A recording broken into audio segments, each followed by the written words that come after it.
আপনাদেরকে দেখাবো আমার স্বপ্নের বাড়ি। এটা আমাদের সিঁড়ি, টানসে গড পাপার মুদ্রে লাগিয়েছি। ঘরে ঢোকা যাক। এটা হলো আমাদের বেসিন, এটা হবে আমাদের কিচেন। এই যে ডয়ার, এটা হলো আমাদের ডয়ার। এগুলো সব ডয়ার আমাদের। এই যে এগুলো সব ডয়ার এক একটা।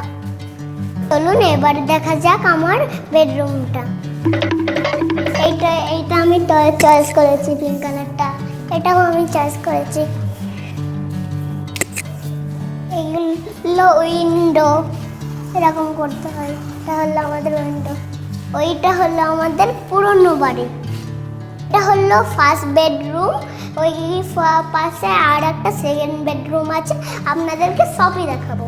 চলুন আগে ব্যালকনিটা দেখে নিই।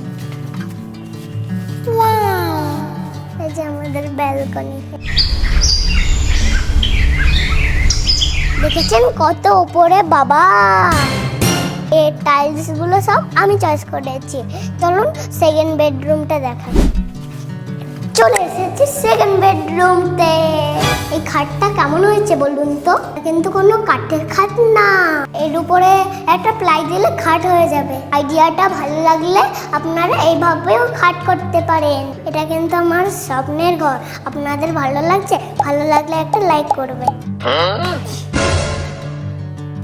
এই কালারটা আমি চয়েস করেছি। এই কালারটাও আমি চয়েস করেছি। কালার চুজগুলো ভালো হয়েছে। কি কালারের গন্ধ। এটা হলো আমাদের বাথরুম। আপনারা তো জানেন এটা দিয়ে কি করতে হয়। আমার ইচ্ছা ছিল ব্ল্যাক কালারের কোমর বসানো। আমার মার ব্ল্যাক কালার পছন্দ, কিন্তু ব্ল্যাক কালারটা ছিল না বলে হোয়াইটটা নিয়েছি। এটা হলো আমাদের ছোট্ট ডাইনিং স্পেস। বাড়ির এখনো কাজ চলছে। বাড়ির কাজ হয়ে গেলে আবার আপনাদেরকে ভিডিও করে দেখাবো। আপনারাই তো আমার সব, আপনাদের জন্যই তো এত কিছু হয়েছে। ভিডিওটা ভালো লাগলে প্লিজ একটা লাইক করবেন। নেক্সট ভিডিও কিসের উপরে দেখতে চান কমেন্ট করে বলবেন। ধন্যবাদ।